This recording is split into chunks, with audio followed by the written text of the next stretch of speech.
Welcome, everyone, and thank you for joining Tuskegee University Smart to celebrate Kwanzaa. If you're not familiar, Kwanzaa is a 7-day holiday beginning the day after Christmas and acknowledged through the first of the new year.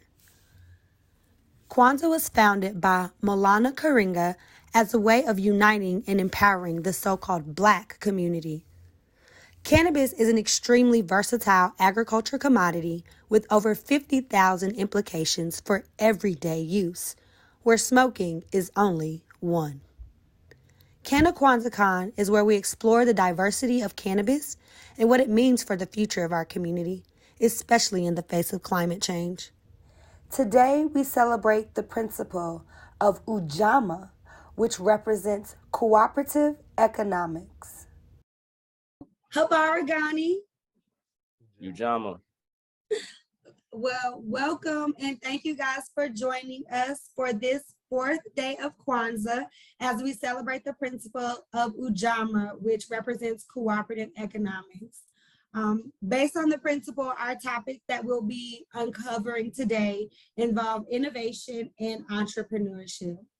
I'm excited to have with us Mr. Antoine Mordican, the Alabama State Director for Minorities for Medical Marijuana, who's also a cannapreneur in the state of Alabama, and also our other co-host. So you guys have been hearing us talk about Growing the Green. So he's the one of three co-hosts from Growing the Green, which is a radio station airing out of Montgomery, Alabama, where we continue the conversation on cannabis and culture.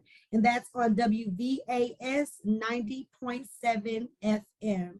So I'm excited to have Antoine here joining us to moderate our panel and invite our guest, Mr. Jeremiah Swain. Jeremiah Swain is joining us. He is a graduate of the Culinary Institute of America at Morehouse College and Cornell University. He's passionate about all things hospitality and has spent the last 9 years working on a variety of positions in many places, domestic and abroad. He's the owner of the Eighth Wonder Cannabis Company, a craft cultivation company that's innovating at the nuanced intersection of cannabis and hospitality.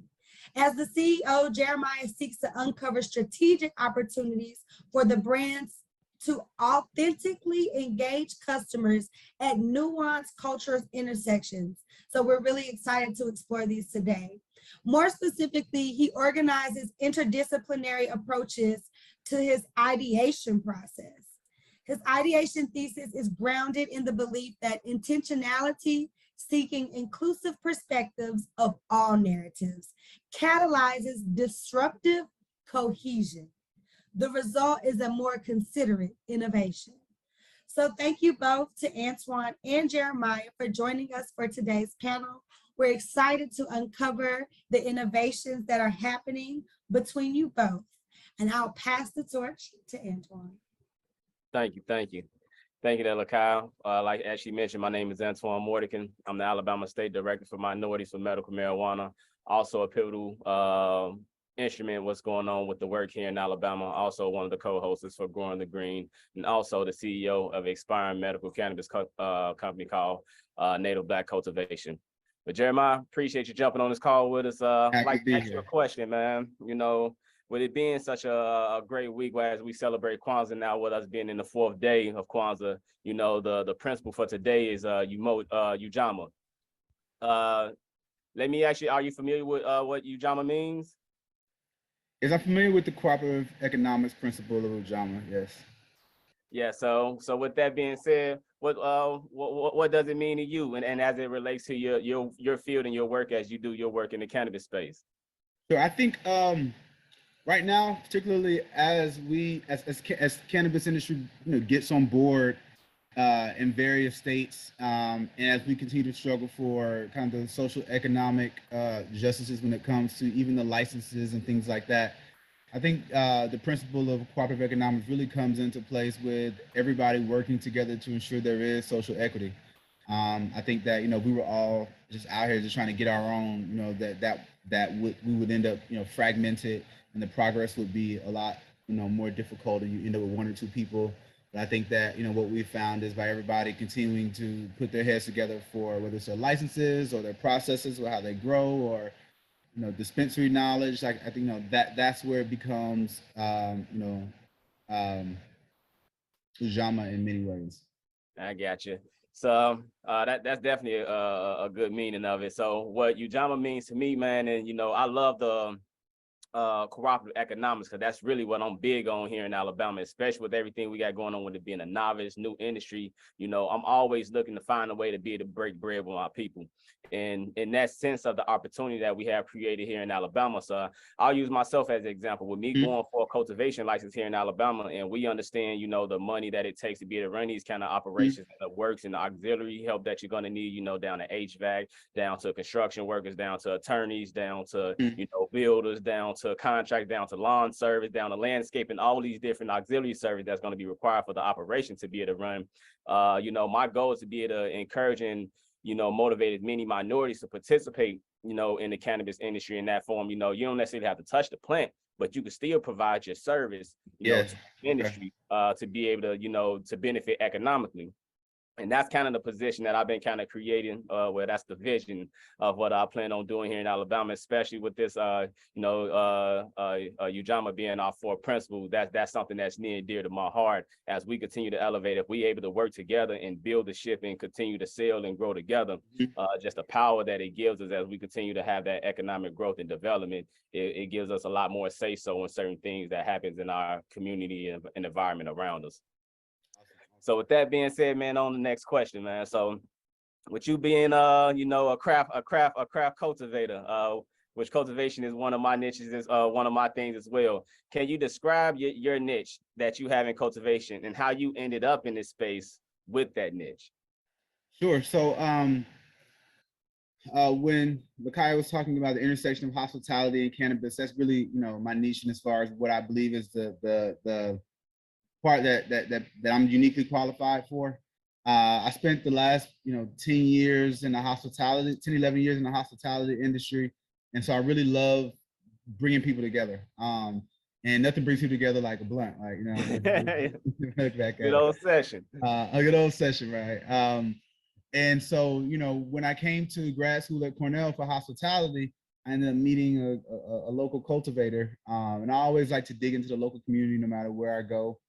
Whether it's Ithaca or whether it's, anywhere really. And it just kind of happened naturally, man. It was very serendipitous and very purposeful like transition. So I met someone, we became friends. I started helping him out, learning from him, really enjoying the therapy of really being in and around the plants, quite honestly. And then from there, one of my co-founders, was really tapped in with people selling on campus. And I was like, all right, well, I got expert product and I got people selling, and I was like, let's figure out if we can get some data from this and figure out what people's consumption patterns and habits are. And then knowing that New York was going to come on board, we just continued to move down that path and let it evolve the way it was going to evolve. And then eventually, we are where we are now. In the future, I plan on expanding on that niche by really going into cannabis hospitality and really innovating and pioneering a lot of the scalable hospitality brands, because they have to be created. They don't exist yet. I always say the same way you can go into a Chipotle and grab a Modelo out the door, you're going to be able to go into a restaurant and get some cannabis butter like added on. But what are those scalable brands, right? Who's making those biscuits, And so, I would like to be at the forefront of that when the time comes. But right now, my entry point is cultivation. And, we're settled into that and get in where we can get in, and then we can grow and expound upon that. And you grow from there. Good deal, man. That's an amazing niche to have. And, I would like to applaud you, for speaking about, being from the perspective of being data driven. It's a lot of folks in this space that just kind of, they got this niche or, they got a green thumb. They can grow some good flower, but when you start asking about the data of, how did it do? What kind of conditions was it in?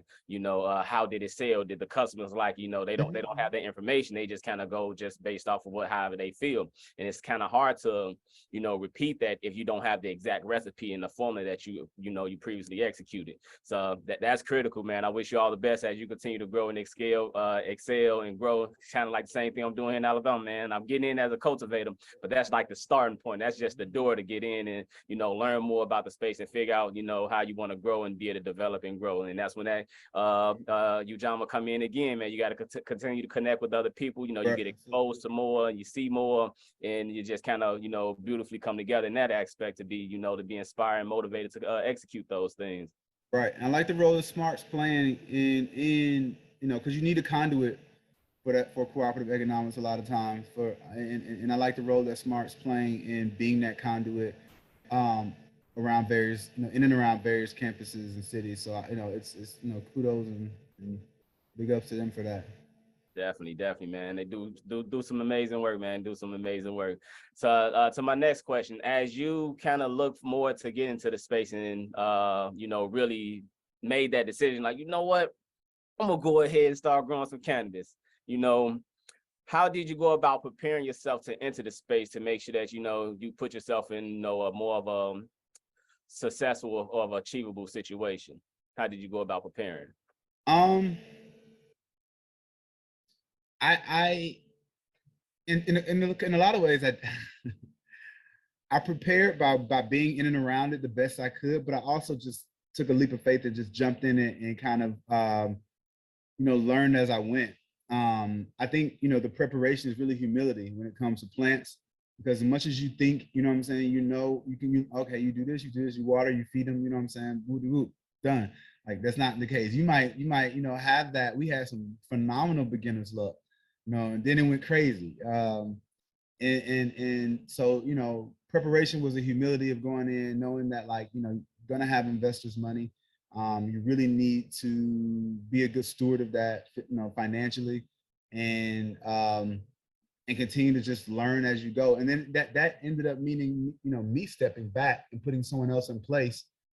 This young, the lady who we were working with, who was actually even more qualified than I. It meant giving up, 40% of, the bottom line revenues, but that's what it took. Quite honestly, people think you can just jump in, keep it all. Like, now there's always somebody who might be better than you. And for the sake of pushing the whole thing forward, you may need to fall back. And so it was humility. You really, when it comes to plants, that's my biggest lesson and biggest preparation was just, you got to be, they will humble you if I'm with you on that. Humility is definitely a big factor, especially in being prepared to get into the cannabis industry, because, man, it's tough, one wrong turn or one misstep will humble you really quick. Hey, 4 times, maybe 5 a year if you're really, really savvy, but probably 4 times a year. Yeah. Well, that's great, man. So with that, and with that preparation, what would you say would have been your greatest challenge with getting into the industry, and how did you leverage those challenges and create opportunities out of them? Our biggest challenge right now is capital. We are going from what they call the legacy market grow operation into 14,000 square foot facility, and like you mentioned before, so much of the industry really pushes, and there's nothing wrong with people going into dispensaries and delivery, but so much of the industry really pushes Black people to those sectors of the industry and will provide capital there. But when it comes time to really give not give, but to invest, if you will, into the higher capital needs of the cultivation, manufacturing, processing, like, the capital just is not there, or is sitting on the sidelines waiting for who knows what. So our biggest thing has been capital, but we're continuing to push forward through that. We went through a friends and family round. We're opening a seed round, and building relationships with the community has really gotten us advantages that we wouldn't be able to get before. And that's another thing about UJAMAA and cooperative economics, and really, it's one thing to come in and say, when you check off those applications and you get, at least in New York, in many states, quite honestly, to that community support component, that education, that enlightenment, that patience with a lot of people, is crucial, because people have been told what marijuana is, and for since 1930. You know what I'm saying? Some of them people, that's all they know. And you got, That's all they know. They still think it's the devil letters out here in they Alabama. think it's, they think it all comes from Mexico and it's all dirty and it's like, and that's what people's honest, because that's all that they've been marketed. That's all they've been fed. That's all they've been taught. Yep. So that's definitely one of the biggest challenges. And I share that challenge as well in raising capital. With me trying to do what I'm doing here in Alabama, it's novice, it's new. Nobody out here is currently doing it. So when I was having conversations with people before Alabama actually made it legal, and I was kind of telling them about what's coming and kind of what I'm preparing myself to do. A lot of folks like, no, we don't know what Alabama gonna do. We kind of hands off until Alabama decide whatever it is that they're gonna do. So now that we done kind of worked through that motion, now capital, like, some people think that you can kind of, some people here in the state, they think you can get the license in the state, gonna figure it out for you, or the money just they don't think they don't understand that they have to do a lot more work. And then when you really start doing the research and really getting down to the meat and bones of what it takes to be able to run a cultivation facility, or to build kind of how you want it to run, or how much a full room, a LED license, things like that cost. Like, things get expensive. And some folks tend to be like, oh wow, I didn't think it was gonna be that much. So to be able to be real competitive, especially with these big dogs, these MSOs, all these multi-billion-dollar operators and multi-state operators, it takes millions to be able to stand next to them and to be able to to be able to competitively compete. Right. So to be able to have access to that capital, man, it is critical. No matter how great the car is, or the plan is, if you don't have the finance to be able to fuel and fund it, it's pretty much, it's dead there. It's going to stay there. It's never going to move. So that's definitely one of the biggest challenges. And so that's leading to our next question, because what I noticed with the industry, especially when it comes to access to capital, I don't run into many folks that look like us that has that access to capital, that has the willingness to be able to write, a check for a couple $1 million saying, here, I'm your investor. Yes. We tend to have to, rely on, other ethnicities and things for that. So my next question, who would you say was your greatest allies, as you kind of navigate through the space to be able to get to where you at? Who was those who kind of, showed you a little bit of favor and, kind of, ushered you into the place that you got to now, and supported you in rooms where you may not been able to get in, just being who you are? We had one of our lead investors, gave us $100K. And that really got us, like, some progress at the very early stages of our friends and family. They really believed in us. They didn't haggle on valuation and this and that and the third. They were just like, I believe in the vision, let's go. And they were our lead investor. But as far as the rest of your question, I would have to say one of our advisors at Cornell, she's willing to put her face out there. She's willing to put her name out there. She's like, you can put me on the deck. Like, you can do what you need to do, because these institutions want to say, no, we get federal funding when it's convenient. But at the same time, you can see an ad on, they're willing to put an ad on Instagram to try to get you to come, saying that it's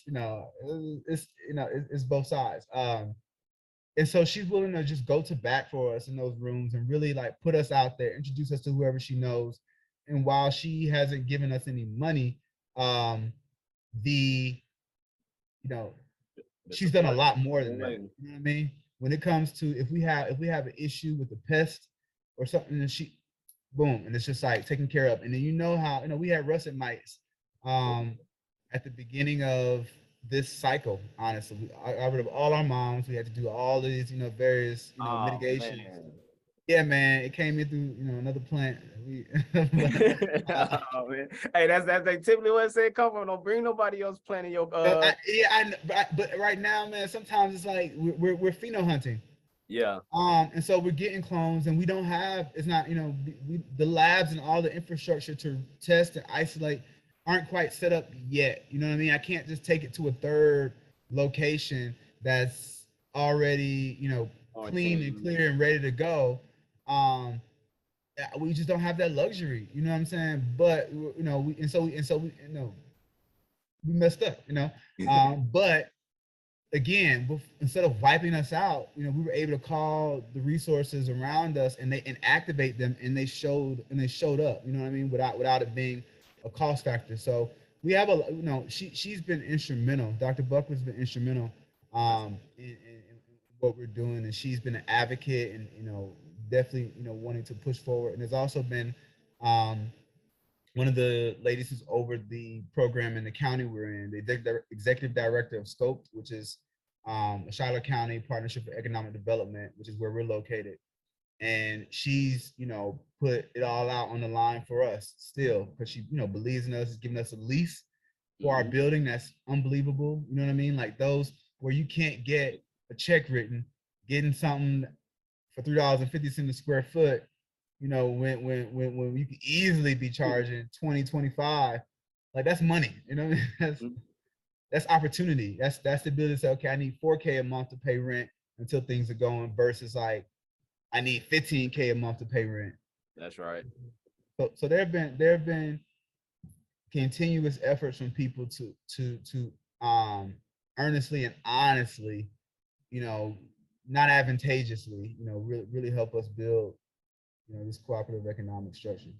Man, that sounds great, man. It sounds like everything is genuine. Everything is authentic. And that's really what it's more about. You built some sustainable and everlasting relationships in the space that they willing to usher and help you get to where it is that you're trying to go to. Once they see that you put in the work, you having these problems, you actually picking up the phone to call. A lot of folks, they end up failing that because they just simply do not call. And everything will just go bad, or they may just be too ashamed to necessarily speak up about that. But Yep. That's great, man. That's great. That's amazing in your situation, man. So with all this, it goes back to that humility. My bad. Yeah, that humility, it goes a long way. It goes a long way.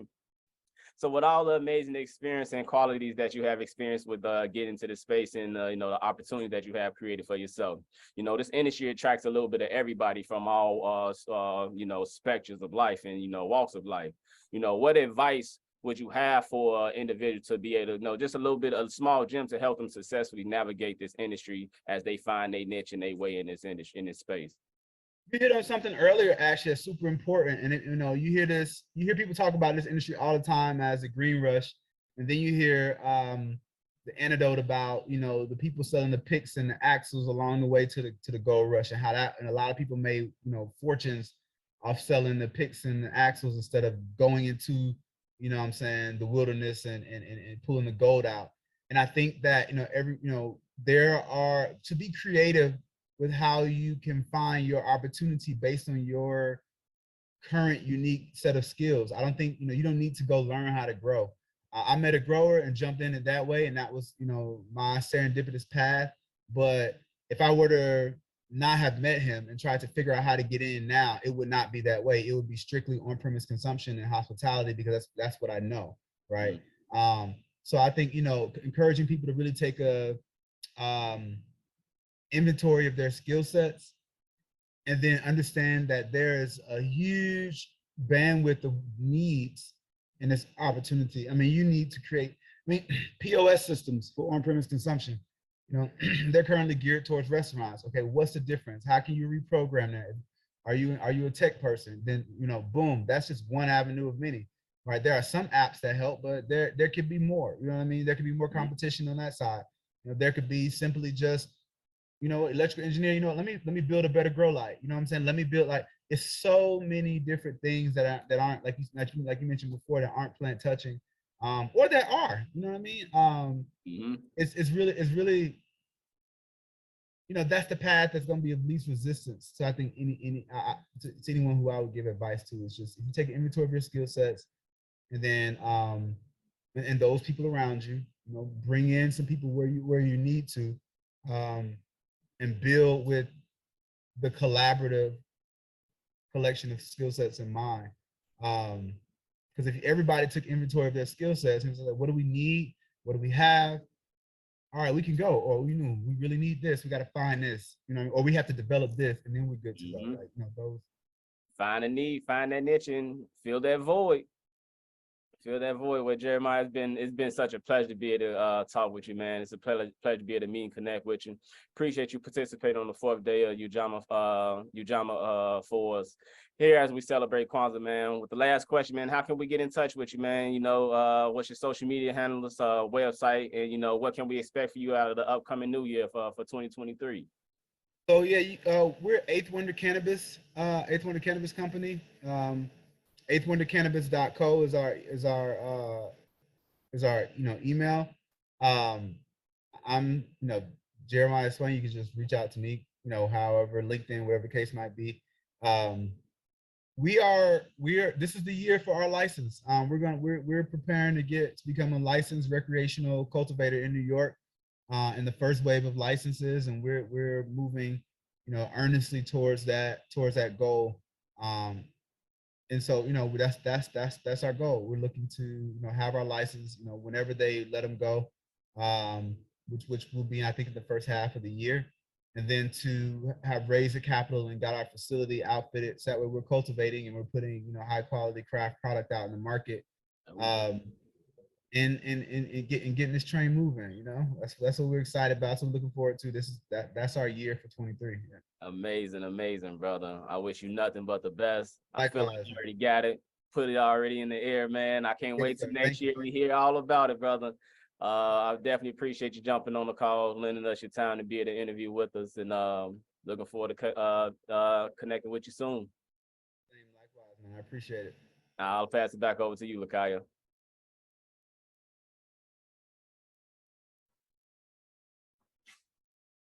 Thanks, guys. I'm going to cut the video after you, Antoine. All right. So that's fine.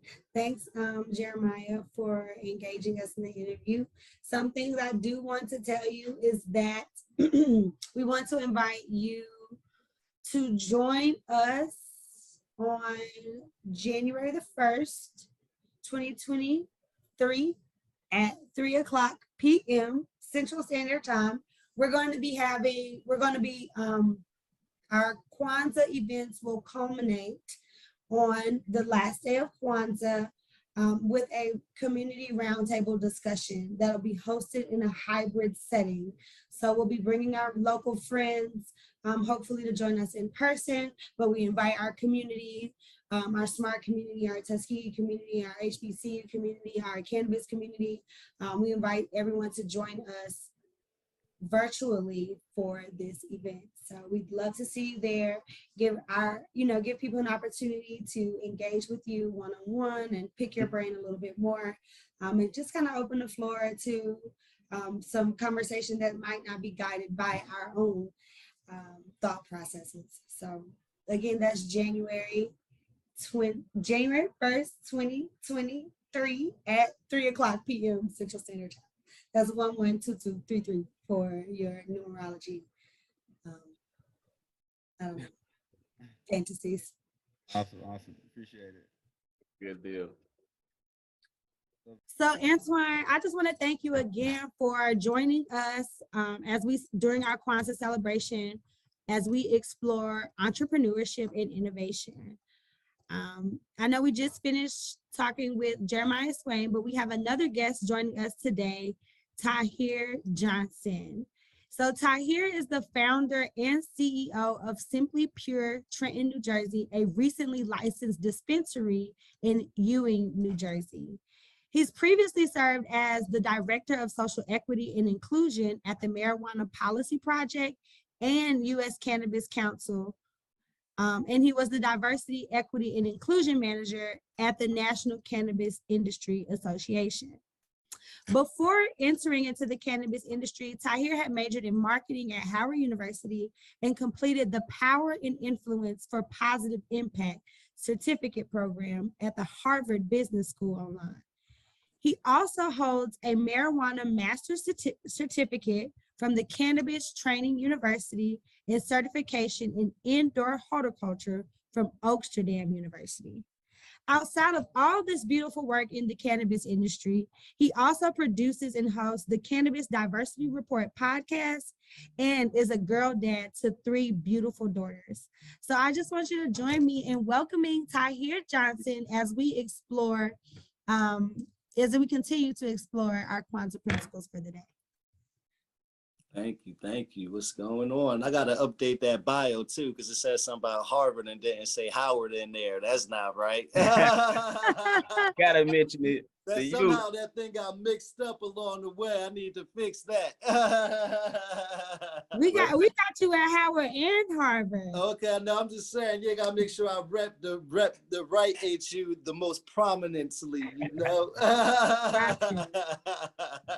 Well, to hear, brother. It's a pleasure to have you, man. It's a pleasure to be able to finally connect with you, man. I appreciate you participating in our Canada Kwanzaa Con as we discuss the fourth principle of Kwanzaa, which is UJAMAA, which is a cooperative initiative.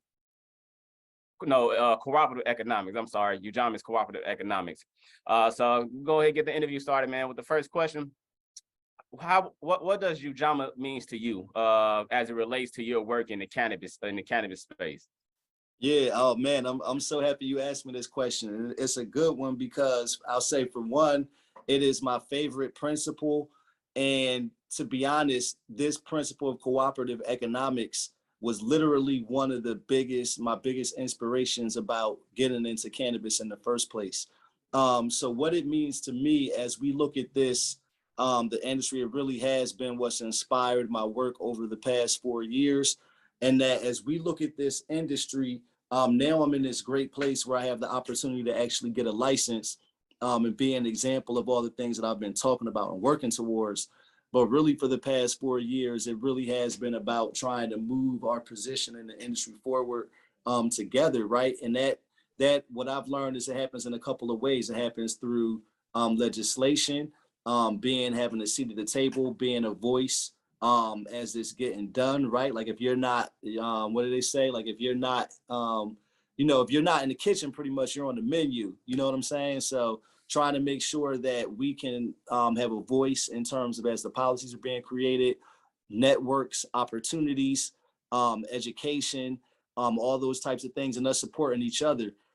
Because I always feel like those of us who are in the position to have and be in these rooms also have the opportunity, also have the responsibility to come back and lift and pull each other up. Because if we're not going to do it, who else is going to do it, right? We talk about an industry where there's $26 billion in sales made last year, and we own less than 2% of it. So those of us who are now part of it, we have that responsibility to help pull us all on. That's jobs, that's creating other owners, sharing everything we can. I've tried to be intentional about highlighting other folks, like all the dope people doing stuff, not because it benefits me, just to shout, because I'm genuinely like impressed and hyped. So I want to do everything I can to support, boost every Black person that's in this industry so that we can all win. And the more that I've helped those other people win, it's also returned and helped me to win too. So it's like pushing this notion that we're not in competition with each other, that the more we push each other, the more we can win together. And then last but not least, I'll say it also inspired the way I decided to approach the license. And this is probably the biggest thing, is because like rather than go and try to say, hey, I'm gonna go start my own thing, like regardless of if I could have did it, I wanted to partner with my girl, Wanda James, and Simply Pure. Because for one, by me doing that, it helps to the first Black owned cannabis business in the country. Like, why wouldn't I want to grow and support that, help her grow, not reinvent the wheel where she's already done. And also it helps us to grow our community and add value together. So that's kind of my cooperative economics. I agree, brother. And I second that. And everything that you just spoke on, man, just being able to get more Black folks involved in this space in some form or some way. So that's kind of like the unique space, that we done kind of created here, or I done somewhat created here in Alabama. With me being the state director for minorities for medical marijuana, I'm always trying to funnel and feed the information back to them. Even it may not come with a dollar value to it, but really you can't put a price on information, especially for something that's about to be a brand new emerging industry that's about to bring millions in its first year to the state, and let alone, like you just said, it's a multi-billion-dollar industry. So it's important that we get minorities involved in some form or some way. Like it don't necessarily have to be plant touching. It can be in those auxiliary services, so like attorneys, from like HVACs, from like technicians, from like application writers, from a wealth of different things, to be able to create that you know, that cooperative initiative that we all able to participate and all able to benefit from the bottom line, from the money and the economics that's about to be stimulated from this industry. So going on into the next question, you know, how would you describe your niche and what was needed? You know, how would you describe your niche and how you ended up in this space? You know, how did you end up landing to going for the dispensary space, and how you figured that was probably the best route to go for you? Yeah, so I'll answer the question in two ways. First, I'll answer how I found my niche in terms of starting a dispensary, but then also how I found my niche in terms of getting started in the cannabis industry, because I think it's an important approach. You know, as you look at the cannabis industry and these licenses, there's limited opportunities for those, right? I got this license now, but this is actually my third time applying for a license, and then finally getting it. But for the past 4 years, I've been in the industry in the ancillary space, because I've had the opportunity to work in the cannabis like trade group space, like kind of the social equity and policy space. And through that, I've had the opportunity to build a lot of relationships, get a lot of experience, make a lot of connections. And that was critical because the whole time I'm learning like from every aspect of the industry. And the reason I found that is significant is because, again, you could apply for a license, you might not win. Everybody can't do that. But if you have a skill in terms of being like accounting or finance or marketing or education or like a number of different things, you can use that as your way to get in. For me, initially, it was my background in finance, because like the first time I applied for a license, I wasn't the lead person of a company, but I was going to be the CFO. And so because I had that background as a financial advisor, I used that skill specifically to like enter into the industry.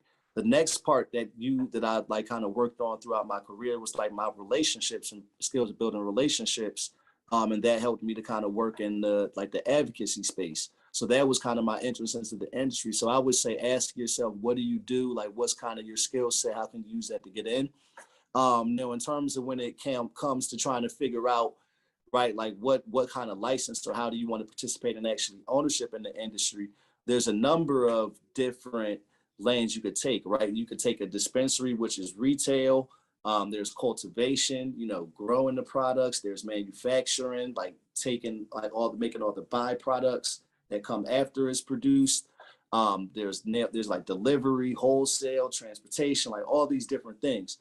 For me, I chose retail in a dispensary for one, because it's the area where I actually had personal experience.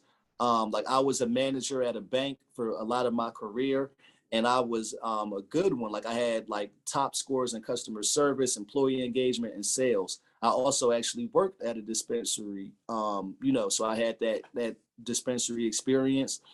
And although cultivation, I could have brought in other experts, it would have been a lot more expensive and intensive to do than it would have been to get a dispensary, which still was no cakewalk. I don't want to minimize it, but for me and what I wanted to do, I thought that it would have been easier than going through cultivation and like do something, right? Don't just do anything. So like here, the way it was in New Jersey, you had to choose one license or the other. And so that's where I ended up. The other reason is I kind of look at the industry and kind of see what's going on.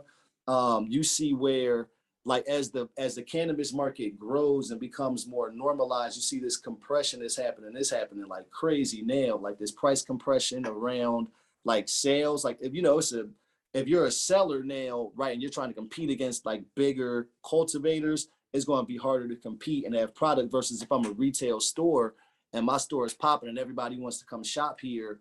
Like, I can, like, again, I think that I had the skill set to market that and make that successful much more than I could, like being a cultivator, because I've never grown, like I've grown a little bit of cannabis, but like I've never grown no full scale commercial, like anything like that. So it's just kind of using my strengths and skills, where I thought it made the most sense. And that's kind of how I ended up kind of choosing dispensary over anything else. I got you. And that's really where it's at, man. That's kind of how I kind of pitch to a lot of folks, that's interested in getting into the cannabis space.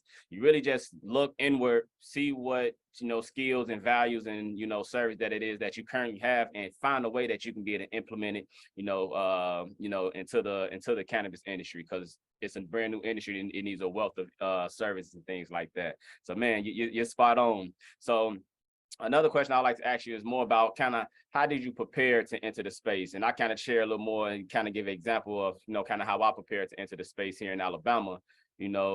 Alabama, nobody thought Alabama was going to do anything, in relation to legalizing cannabis or medical or any kind of form or any shape. However, I still had the foresight, about a decade ago, I started doing, cannabis education and research and stuff like that. And then I purposely got into the hemp cultivation so I can be able to get that experience with the planting, the crop and stuff like that. So I can also get that experience on a larger commercial scale as I prepare to go for a cultivation space. So, when you started to look at the cannabis industry and started to figure out your lane and how you wanted to enter, how did you go about preparing for the opportunity that you got now?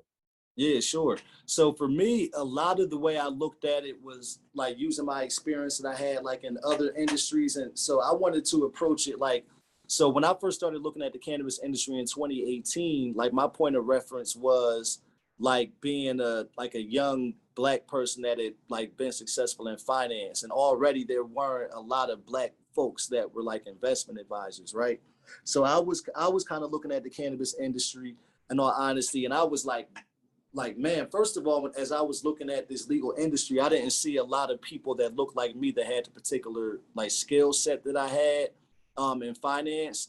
And as I saw that access to capital was one of the biggest challenges, I knew that I was confident that like my skill set and that would be one that would help me get ahead and kind of get across, especially because like there was this narrative out there, the conversation around social equity then wasn't what it is now, where they were they were saying like, oh, this group of people should have opportunities. It was more so like, oh, this is a multi-million-dollar business now. Like we all can't do this. And so I wanted to really prove people wrong.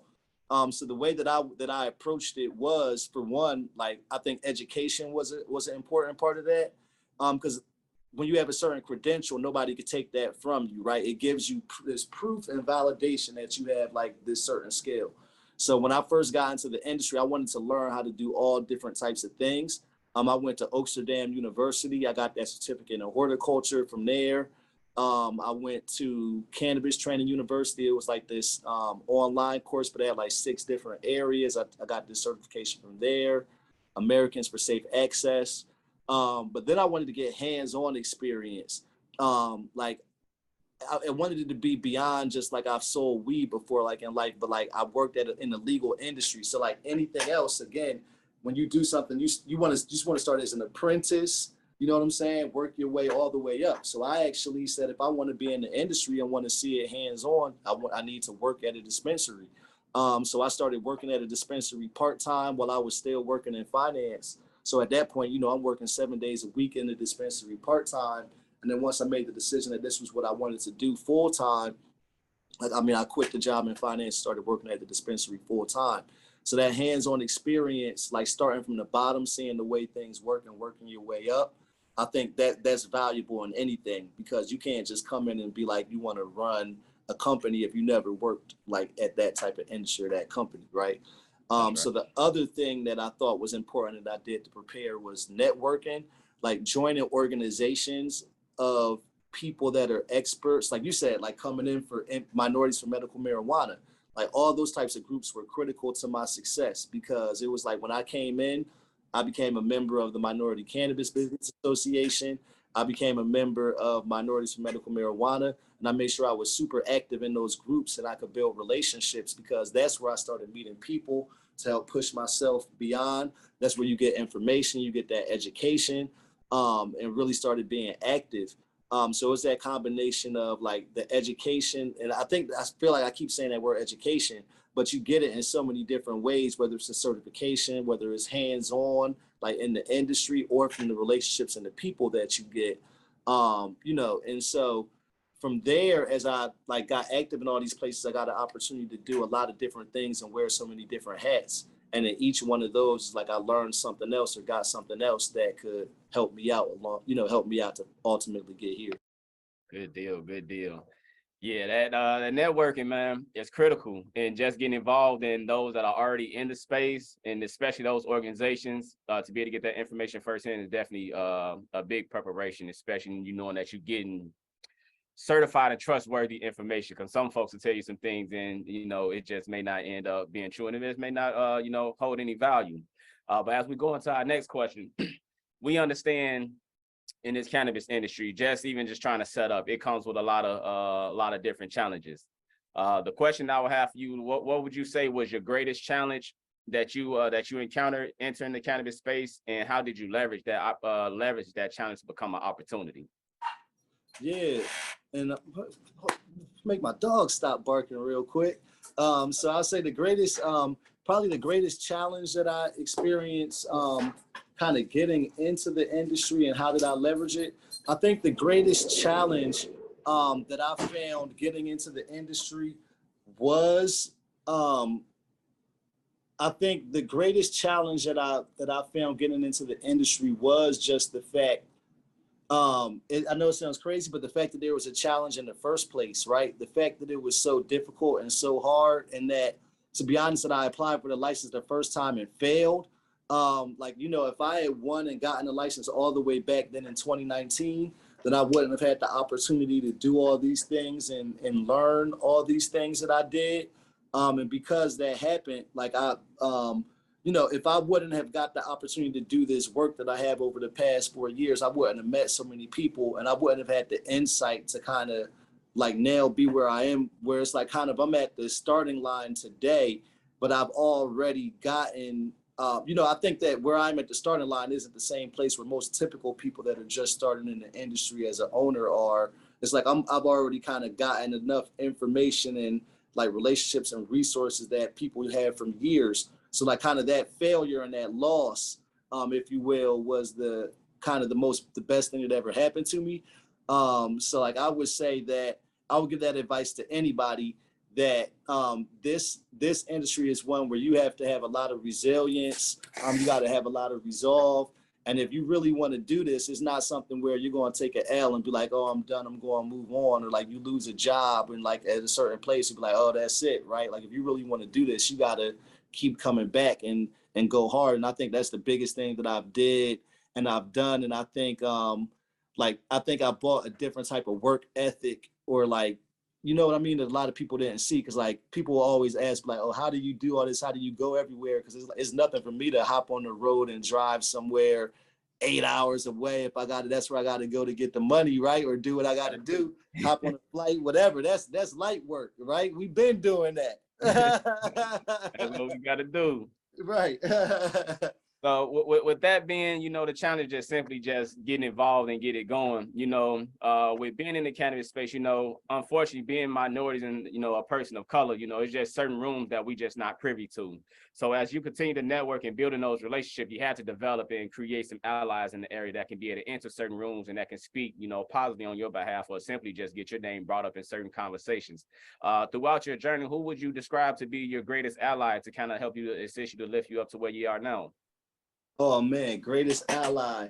You know what? I feel like it's hard for me to say one, because I literally have had so many people that along the way where it's I truly have been a product of, if it wasn't for them, I wouldn't be here. So I'll name a few people.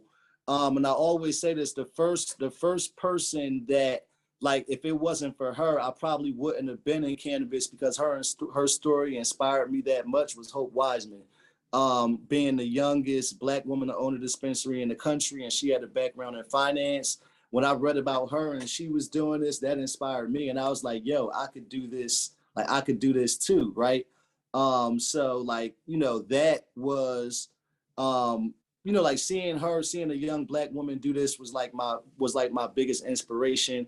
But along the way, there's been so many people, from my homegirl Roz at M for MM, Shanita Penny, man, that was my first big mentor at MCBA. I was calling Shanita up every day. We're talking on the phone, getting this info, and then she got me involved in MCBA. and that changed my life. My brother, Calico Castile, who's the president now at MCBA, but he hired me, brought me on to the National Cannabis Industry Association. Like that job changed my life, man, right? Because I was working with thousands of cannabis business owners across the country. Steve Hawkins, man, who gave me the opportunity at U.S. Cannabis Council Marijuana Policy Project. Again, that was like a level up opportunity. Khadija Tribble, man, my day one, man, like that woman, man, I met her. I offered to, and she's a really important one because when I was working in finance, when she first started out, when she first started Marijuana Matters, I called her, like I applied for her position as her intern and offered to quit my job and work for her. And she said, brother, don't you do that because you got that good job and we can't pay you and cannabis is hard. But I still did it and we ended up working together and we've done so many good things. Wanda James, man, like, you know, us doing on this journey that we're on together with me being the first Simply Pure licensee. And then also, like, again, like, I know a lot of people have talked about like wanting to do something like this, but I don't think anybody else in cannabis has actually accomplished it, right? Like having like the brand and like the original owners and somebody else come take that. And we did that. That's Black excellence, by the way. So Wanda, you know, like I said, this journey that we're on getting to do that, like I love you and Scott and it's critical. We're about to do dope stuff.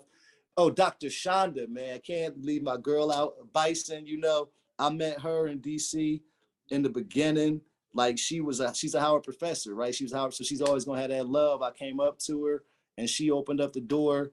Man, like I feel like there's probably more people, but I'll leave it there for now. But it's like, man, and you know what? To be honest, man, it's been a lot of Black women, man.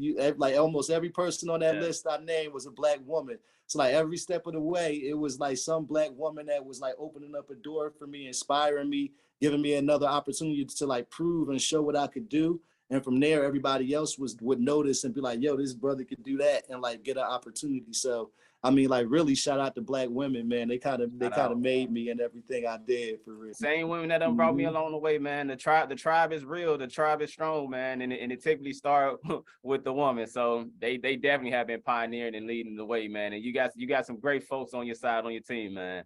And that's amazing to hear. So, you know, kind of leading to the next question, as you know, as this industry continues to grow and it attracts a little bit of everybody from all different walks of life, those that are interested in getting to the space and those that are, you know, trying to, you know, take advantage of the opportunities that the new industry is currently bringing for us. What advice would you have for individuals to be able to successfully navigate this industry in this space? Yeah, I'll tell you, it is, you know, it's weed, it's cannabis, it's marijuana, all those things, but it's to be successful in it, it's much more than that. We got to think big picture, and like not just where it is now, but where it's going. So if you really want to compete, you have to be ready and able to compete at the highest level. This is going to, if you to do this, it's going to be the hardest thing you've ever done. Like if you really get it, you know what I'm saying, to be successful, like, and like, man, even if you feel like you've done hard stuff, I was about to curse. Like, you know what I'm saying? Like I passed the Series 7, like the cannabis, all of that, none of that got nothing on doing this because there's so many things. You have to be able to participate in the political game, right? Like you have to understand how to maneuver politics, municipalities, your state, governors, Congress people, senators, like all of that stuff is important. Business, right? It's a business and a high volume business. If you're going to attract investors, right? Like who's going to give you $1 million or multiple $1 million for something they don't think they can, that you can't talk about your business, your plan, how you're going to be successful, and that they don't trust you, right? Like, you know, who's like, if you have to be a person that somebody would be trustworthy to be like, I'm gonna give them $1 million or millions of my money and I'm gonna be okay with it, right? That's a huge part of it. I think I already said this, but you got to have tough skin, like be ready to win. Like you got to go hard. You got to promote yourself. Like you have to every step of the way, you got to put yourself out there, be ready to get opportunities. Learning, networking is key. Like this is not what you know, is who you know, like anything else in the world. So try to know everybody. goes without saying, it's not cannabis specific, but reputation is everything. Like, guard it with your life, like what people would say about you, especially in this, right? Because like it's a small world, and so you don't want somebody going and saying, you know, especially if you're trying to build something and then other people can speak negatively of you. I think that's probably the most important one, like in life. Treat people the way you like. Some of it's not cannabis, but treat people the way you want to be treated, man. Like that person, like, and I'll use myself as an example. That person that you met that was a bud tender today might be the national head of an organization a year from now. Like, stuff happens fast in this industry. So that person that you like step over for something you never know who they might be. So like, treat people well. And education, learn. Like, if you want to be in cannabis, like, know something about like, even if you want to be in business, I think that everybody should learn about the plant. Like, it's not just a money grab. You should, like, you know about it, really care about it, like know about like cannabis, the history and what this plant has done. Like, you can't participate in this industry if you're not knowledgeable about what the history has been and how it's impacted Black and brown communities, and the way that people have suffered and are still suffering and are incarcerated for this. So I think that it's important to always keep that in mind, like any way you're being active in it. Yeah, you ain't never lie, man. This is a tough industry. You gotta be relentless to survive out here. You gotta have amazing work ethic to survive out here. You gotta show amazing initiative. You gotta be humble, man. You gotta put yourself out there, put yourself in some unfamiliar situations, and you gotta enter some rooms you may not normally enter. You really have to be. You have to put it all on the table. You have to be all in, or you're gonna probably just be standing outside. So you hit it on the head there, brother. Well, that'll pretty much conclude our interview. Let the people know where they can be able to follow you at. You know, let them know what you got going on for 2023 and the things to come. So if people continue to follow your story, they can tap in with you and just to stay abreast on everything you got going on. For sure, of course. Well, of course, you can follow me personally on LinkedIn and Facebook. It's my government name, Tahir Johnson. On the other platforms, the IGs, Twitters, is Todd Diddy. Follow Simply. You can look up more information about the dispensary at simplypuretrenton.com. We're on Weed Maps, Leafly, all of that stuff right now. The website is www.simplypuretrenton.com. And yeah, man, we should be open by March, prayerfully. So, you know, got it, man. Please come out. I don't have the exact date yet, but please follow us and come out to our grand opening. And then yeah, looking forward to seeing everybody out here. Good deal. I need to know about that grand opening, man. I'm gonna come up there for that. I'm gonna come support. Yeah, bro, pull up. I promise you, it's gonna be lit, man. It's gonna be something a special day. I'm gonna make put a lot into it. So for sure. That's a bet, man. I'm looking forward to it, man. I'm proud of everything that you're doing, man. Continue to be a great source of inspiration. You were one of the few first people that I saw when I initially started to get into the space, and I appreciate you, man, with all the hard work and things that you've been putting into, man. You're a great leading example, man. Continue to be that beacon light, man. And continue just being you, brother. Keep giving that information back out to the people, man. Keep bringing folks along the way, and just keep spreading that love, brother. Yeah, appreciate it, bro. And that's what I say. And that's why cooperative economics is such a beautiful principle, because it's like, you know what I mean? It's like almost like Lion King when they said that circle of life, right? Like, we do it, like people did it for me, like I do it for you. And I can only imagine how many people you're inspiring and seeing you out here. So we continue to do that for each other. And that's how we win, man. So appreciate that, bro. And you keep doing the same. That's a bet. Well, with that being said, Lakai, I'm gonna go ahead and pass it back over to you. Well, as I say, as iron sharpens iron, man sharpens man. And it sounds like some men got sharpened today. Thank you again, Tahir, for joining us today on this fourth day of CannaKwanzaa. And of course, Antoine, thank you for being here to moderate these sessions. And we look forward to seeing you guys tomorrow. Yes.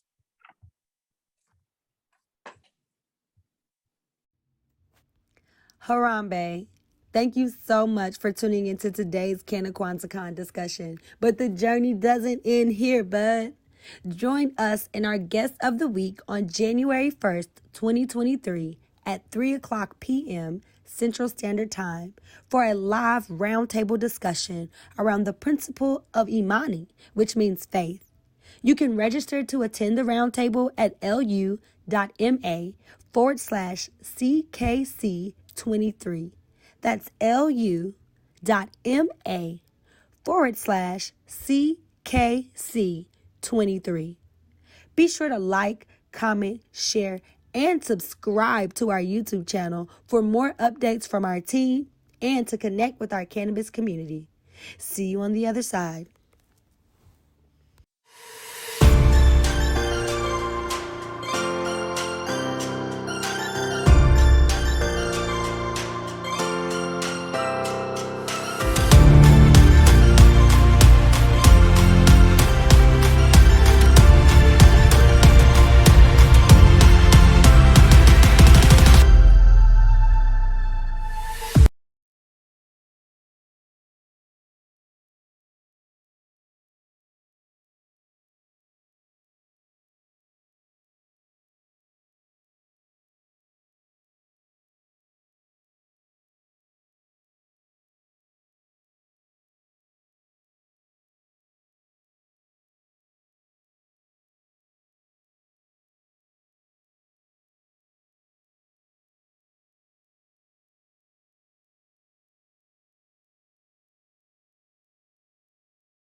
right? That makes a difference. That's That right. makes That's a big right. difference. Yes, I was well ahead of the curve. By the time the application came out, I had about a third of it already complete. But even with all the work that I had, it was still so tough for me to get it done, and to expect everybody else in Alabama that wasn't already, you know, in tune. Oh man, they struggling. Facts. Now I already know. Yes, yeah. My biggest hurdle, of course, we all run into that capital issue. But I end up finally securing my investor to go ahead and get me over that application hurdle. But still in the space of raising funds, especially as we get kind of closer down to that time, which a lot of people kind of just holding off. You know, I had a lot of investors on the line, but some folks are going to possibly wait till I get awarded that license, and that's fine. That's totally fine. But I'm pretty sure all the funds going to come in once license is awarded. However, my conversations will be different with those individuals when that time comes.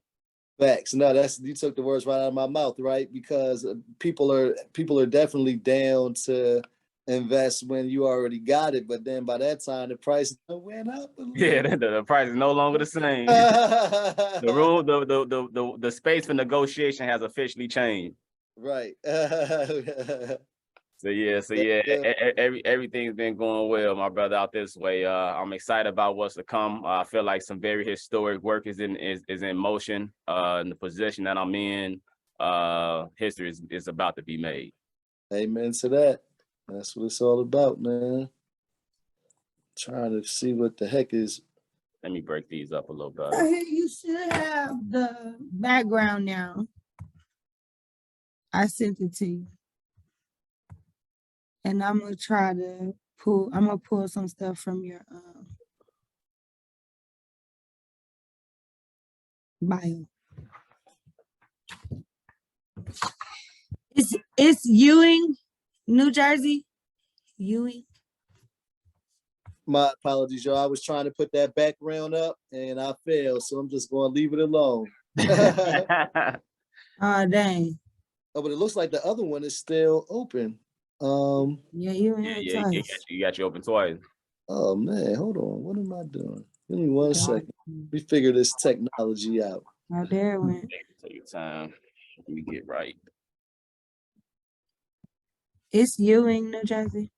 Tahir Johnson is the founder and CEO of Simply Pure Trenton, New Jersey, a recently licensed dispensary in Ewing, New Jersey. I don't know if I want to talk about him being Howard or being all the things. He has previously served as Director of Social Equity and Inclusion What up? and Marijuana Hey, Policy Project is Cannabis Council.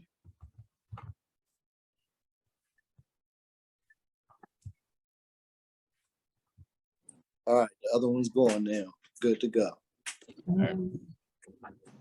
The Diversity Education Management. Yeah, feel free to cut that out, like, limit it however how it trim it down, however you want. Is this? I haven't done a new one since be honest with you, I haven't done a new one since like I was at MPP. So no, it's cool. I'm definitely about to. I'll wait on that. Let me get these dogs some food so they don't mess up the interview. Oh, let me pause this for Will's sake. So Tahir, about this video, as Antoine mentioned to you, we're going to be tacking this on to Jeremiah's interview. So we're going to pick up this intro. I'll call it a little bit different, but I'm going to make it as fluid as possible. I'm actually going to be passing the baton back to Antoine, and he'll be your main moderator for this session, and I'll fall to the background. All right, wait 1 minute. Let me go throw my hoodie on. Now that I see that they're gonna be merged together, let me look like it all was shot in the same day. If you now, Antoine, I just want you to know I respect your polo. I do not have on the same shirt, but I'm still so if you want to just represent your, because remember I had on a red shirt, so it's up to you. We're humans, and if we can't be nothing else, let's be human.